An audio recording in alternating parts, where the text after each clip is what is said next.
అమ్మాయి మతిలేందా? మతిలేంది కాదు బాబు, మనుషులంతా కలిసి దాన్ని అలా తయారు చేశారు. అంటే అది గూడెంలో ఉన్న ముసలయ్య కూతురు. ఒకప్పుడు ఎంతో ఆనందంగా జీవితం గురించి ఎన్నో కలలు కంటూ ఉండే అమాయకమైన కన్నెపిల్ల.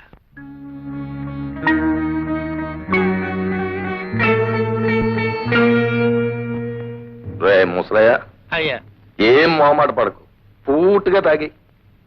ప్రభువులు బాబు, తమరంతా అభిమానంగా పిలిచెప్తున్నారు. చుక్క కూడా మేలకుండా తాగేస్తాను బాబు.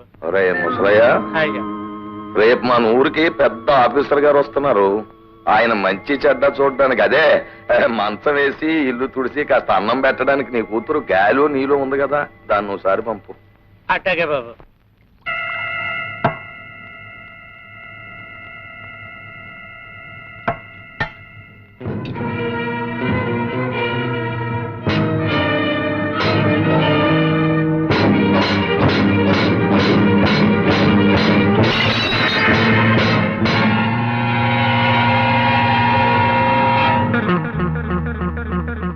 ఆ విధంగా పెంటయ్య ఆ ముసలయ్య బలహీనత ఉపయోగించుకుని అతని కూతురైన నీళ్లు బతుకుని నాశనం చేశాడు. నిజం తెలుసుకున్న ముసలయ్య గుండె పగిల్చొచ్చాడు. కొంతకాలం పక్క ఊళ్ళోని వాళ్ళ అత్తమ్మ దగ్గరే ఉండి ఈ మధ్య వచ్చింది. పెంట ఇంత దారుణంగా ప్రవర్తిస్తుంటే అడ్డుకోవడానికి ఎదిరించడానికి ఎవరో ఎందుకు సిద్ధపడడం లేదు? ఆ భూమి అమ్మి నా కూతురు పెళ్లి చేద్దాం అనుకుంటున్నారు బాబు. అది కాస్త లాక్కుంటే దాని పెళ్లి జరగదు, దాని బతుకు అన్యాయం అయిపోద్ది బాబు. అవునరా, కన్న తండ్రివి, నువ్వు ఆలోచించాలి. నీ కూతురు పెళ్లి విషయం బొటకనేలు ఉంది కదా అని నొక్కేసి అప్పట్టుకుపోయావు. ఆ అప్పు సంగతి నేను మర్చిపోయి నీ కూతురు పెళ్లికి వచ్చి అత్యంతలు చల్లమంటావా? ఏటీడు రాఘవయ్య బాబు, తమరు దేవుళ్ళు అటోరు, తమరైనా చెప్పండి బాబు న్యాయం. వారు పిచ్చోడ, దేవుడు కూడా పద్ధతి ఉందిరా. మేకని కుక్కని పుల్ని కోడిని పుట్టించినట్టు దేవుడు రెండు జాతులు పుట్టించాడు, ఉన్నోడని లేనోడని. మేక చచ్చే వరకు మేకలాగే ఉండాలి, కోడి చచ్చే వరకు కోడిలాగే ఉండాలి, లేనోడు చచ్చే వరకు లేనోడిలాగే ఉండాలి. అది ధర్మం, దేవుడు పెట్టి న్యాయం. మనం ఏం చేయలేం, ఈ జన్మకి ఇంతే అనుకోవాలి. ఏమిటే అంచేత ఆ 2 గుంటల భూమిని మన పెంటగా రాసేయి. కారణం కాగితాలు సిద్ధం చేయవా బాబు గారు. ఊరికే బాధపడిపోకరా. దేవుడి న్యాయం ప్రకారం వచ్చే జనంలో నువ్వు గొప్పడు కావచ్చు, నేనేమి లేనోడు కావచ్చు. ఇదిగో ఆడు వచ్చి జనంలో కోడిగా పుట్టొచ్చు, మన కారణం గారు కుక్కలా పుట్టొచ్చు. ఇప్పుడు ఎప్పుడు అప్పు అప్పు అని తిరిగే మన ఏరయ్య గారు కూడా అప్పునిచ్చే షావుకారుగా పుట్టొచ్చు. నేను ఆడి దగ్గరికి అప్పుకెళ్లే బికారు నా కొడుకుగా పుట్టొచ్చు. ఎవరికి తెలుసు? బాబు పెంటయ్య బాబు, వచ్చే జన్మలో నీకు ఎంత డబ్బు కావాలంటే అంత డబ్బు వడ్డీ లేకుండా ఇస్తాను. ఒక 50 రూపాయలు బాబు. పరాస్కాలకి టైం కాదు. కన్నగారు కాగితాలు. రాము, ఆ కాగితాలు ఎందుకు లాక్కున్నావు? ఇవి కాగితాలు కాదు పెంటయ్య, పేదవాళ్ళ జీవితాలు తగలబెట్టడానికి నువ్వు తయారు చేసిన కాగడాలు, చదువురాని అమాయకులను అన్యాయం చేయడానికి నువ్వు వెళ్ళిన అబద్ధాలు. ఇవి ఉండడానికి వీల్లేదు. రే రాము, ఏమిట్రా నీ పొగరు? చాలా కాలంగా గమనిస్తున్నాను. ఎప్పటికప్పుడు పోనీ కదా అని ఊరుకుంటూ ఉంటే రాను రాను రెచ్చిపోతున్నావు. ఈ హిట్లర్ రాఘవయ్య తీర్పును కాదని దౌర్జన్యంగా నా కాళ్ళ ముందే కాగితాలు చింపుతావా? ఒరే ఎత్తేస్తా ఎత్తేస్తా, భస్మాసురవుతారా ఎత్తి. పూడిచ్చేయడానికి దౌర్జన్యం నాది కాదు రాఘవయ్య. ఇచ్చిన అప్పులకి వడ్డీలుగా పేదవాళ్ళ ఆస్తుల్ని, ఆడవాళ్ళ జీవితాల్ని దోచుకుని వాళ్ళ కష్టాలు కన్నీళ్లు మిగిల్చే ఈ పెంట ఇది దౌర్జన్యం. ఆ పెంటైను సమర్థిస్తూ తప్పుడు తీర్పులు ఇచ్చే నీది దౌర్జన్యం. అదండి. ఒరే పెంటయ్య, మీరు చేసిన పాపాలు పండే రోజు వచ్చిందిరా. 5 రూపాయలకు ఆడదాని కొనే మీ బతుకులు త్వరలో తెల్లారిపోతాయిరా. ఒరే, మీలాంటి మాయదారి మనుషులు పని పట్టడానికే ఇన్నాళ్ళకి సరైన మొగాడొచ్చాడు. దేవుళ్ళలాంటి మా రాముడు మీ అందరి పని పడతాడు. అప్పుడు మిమ్మల్ని రక్షించేవాడు ఉండడు, మీ మీద జాలి చూపించేవాడు ఉండడు. థూ, యావనా కొడకల్లారా. ఏమిటయ్యా పెంటయ్య, నాలాంటి పెద్ద మనిషి ముందు నీ పరువు తీసేసి వెళ్ళిపోయింది. ఆ గొడవ వదిలేసేవయ్యా. అసలు నీ అంత పెద్దవాడిని వెంట్రుకు ముక్క గంటి హీనంగా తీసి పారేశాడా రాముగారు. అందుకు నేను ఎక్కువ బాధపడుతున్నా. Stop it Pentayya, stop that nonsense. ఈ రాఘవయ్య కోపం వచ్చిందంటే వాళ్ళ గుడిసెలు నేలమట్టం చేసేస్తాడు. అవును బాబు, రాఘవయ్య గారు ఆడంటూ భద్రయ్య గారు వచ్చి గూడెలో అందరికి చెప్పాడు. వారం రోజులుగా నేల పని కట్టకపోతే అందరు గుడిసెలు పీకించేస్తాడంట. చూసావా రాము, వీళ్ళు ఎంత దారుణాన్ని కొడిగట్టారో. బాబు, రేపటి నుంచి మేమంతా ఎక్కడ ఉండాలి, ఎలా బతకాలి బాబు? మీరేం కంగారు పడకండి, వాళ్ళ ఆట ఎలా కట్టించాలో నాకు తెలుసు. కనిపించుట లేదు. జంబులింగం అని పేరు గల మా నియోజకవర్గం ఎమ్మెల్యే మాకు కనిపించుట లేదు. గత ఎన్నికల ముందు ఓట్ల సమయంలో కనిపించిన వీరు ఎమ్మెల్యేగా ఎన్నికైన క్షణం నుంచి మా ఊరి ప్రజలకు కనిపించుట లేదు. నాయనా ఎమ్మెల్యే, నువ్వు కనిపించక మేమంతా ఎంతో బెంగ చెందుతున్నాము. నిన్నేమీ కోప్పడమని హామీ ఇస్తున్నాము కనుక వెంటనే వచ్చి కనిపించవలసింది. ఇట్లు దాచినపల్లి గ్రామ ప్రజలు. ఏమయ్యా రాఘవయ్య, అయ్యా, ఊరికి సర్పంచివి, జరి అంచు పంచి కట్టుకున్న పెద్ద మనిషివి. నేను నీకు కనిపించట్లేదు? కళ్ళు కూడా పెట్టుకున్నావు, కనిపిస్తున్నానా లేదా? తమరు కనిపించకపోవడం ఏమిటండి? ముస్తాబైన ముసిలి గంగిరెద్దులాగా దర్జాగా కనిపిస్తున్నారండి. కనిపిస్తున్నాను కదా. ఏమయ్యా నాకు ఈవేళేంటి? నాకు ఈవేళ వారానికి ఒకసారైనా కలలో కళ్ళజోడు పెట్టుకున్న చిన్న వినాయకుడిలా కనిపిస్తారు. మరైతే ఎమ్మెల్యే జంబులింగం కనిపించడం లేదని ఈ పేపర్లో ప్రకటన ఇచ్చింది ఎవరు? మీ ఇద్దరికి తెలియకుండా ఈ ప్రకటన జరగదు జరగదు జరగదు జరగదు. చెప్పండి చెప్పండి చెప్పండి. జరగదు. ఈ పని చేసింది ఆ రాముగారేనండి, సందేహం లేదు. ఎవడా రాము? ఉన్నాళ్ళండి గూడెంలో ఓ రౌడీ వెధవ ప్రజలందరినీ నానా ఇబ్బంది పెడుతున్నాడు. మాలాంటి పెద్ద మనుషులను అవమానపరుస్తున్నాడు. ఇది పేపర్లో వేసి తమను కూడా అవమానపరిచాడు. ఎవడా రౌడీ వెధవ? రౌడీలకి రౌడీని, గూండాలకి గుంటాని, బందిపోట్లకు బందిపోట్ని. పక్కలేదా? మీరు వెళ్ళి తేల్చుకురండి. మేము ఎక్కడ ఉంటాం? మేమే తెలుసుకుంటాం. అయితే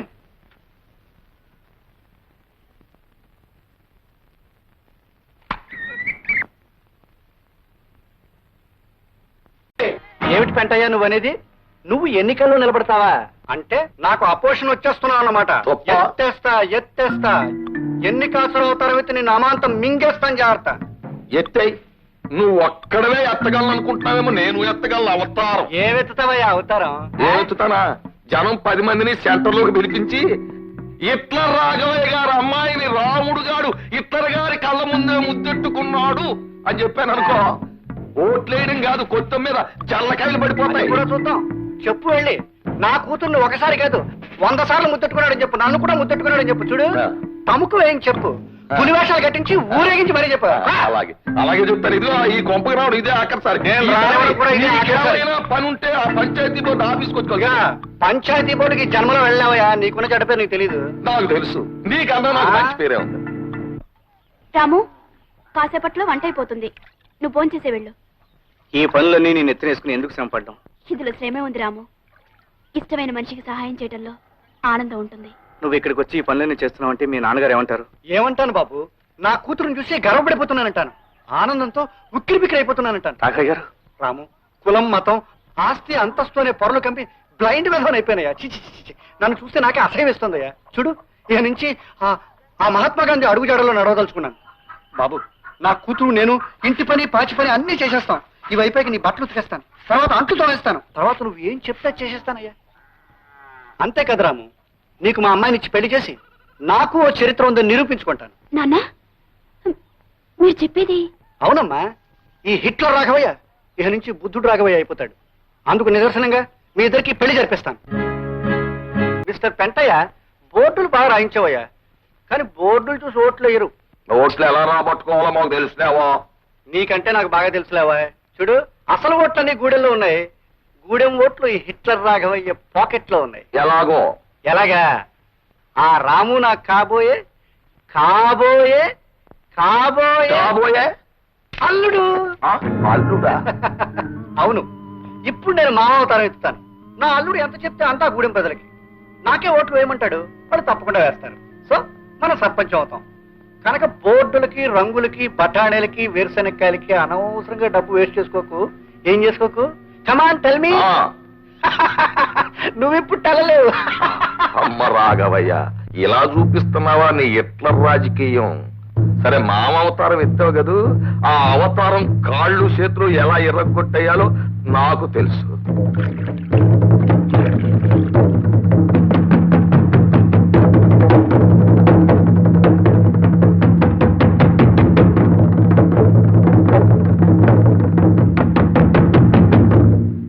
ఈ రోజు నేను మీకు చెప్పదలుచుకున్నది రాబోయే ఎన్నికల గురించి. మన బ్రతుకులు బాగుపడాలంటే, మన కష్టాలు తీరాలంటే మనందరం కలిసి శంకర మాస్టర్ని గెలిపించాలి. రాము, ఎంతకాలం నువ్వు చెప్పినవన్నీ నిజం అనుకుని నమ్మాం. అందరినీ ఉద్ధరిస్తా ఉంటే నిజం అనుకున్నాం. మా కోసం నువ్వేం చేయలేవని అర్థమైపోయింది. ఎందుకలా అంటున్నారు? ఏ కారణంగా మీరు ఇలా మాట్లాడుతున్నారు? సొమ్ములో ఉన్న పెద్దంటి అమ్మాయిని నువ్వు పెళ్లి చేసుకోబోతున్నావు మాకు తెలుసు. ఆ పిల్లని కట్టుకోగానే నువ్వు వాళ్ళ మనిషి అయిపోతున్నావని తెలుసు. లోకంలో ఏ 2 జాతులైనా కలవచ్చు గాని గొప్పోళ్ళు పేదోళ్ళు అనే జాతులు మాత్రం కలవు. నువ్వు గొప్పింటోళ్ళు కల్లడం అయితే మా నుంచి వెళ్ళిపోయినట్టే. నోరు ముయ్యండ్రా కుళ్ళు మోసపచ్చిన వాళ్ళారా. బావా నువ్వు వాళ్ళ మాటలు పట్టించుకోకు.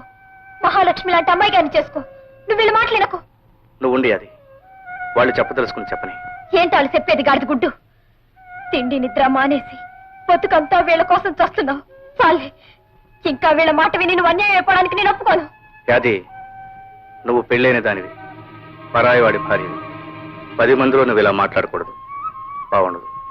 బావా వెళ్ళిపోయాది. నా మాట విని ఇక్కడి నుంచి వెళ్ళిపో.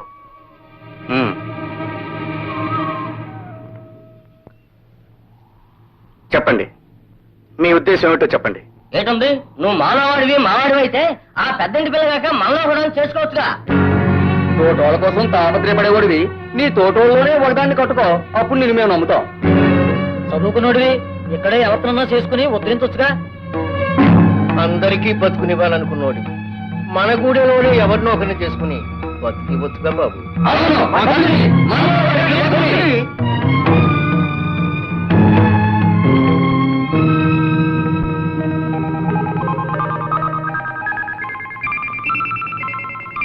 అంటే మనలో ఎవరిని చేసుకున్నా మీకు అభ్యంతరం లేదుగా?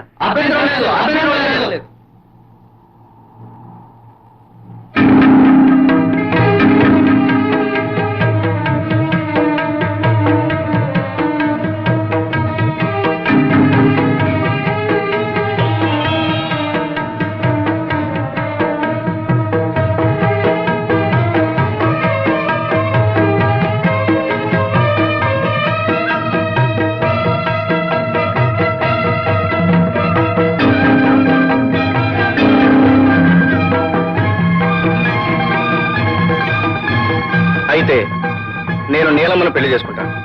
నేను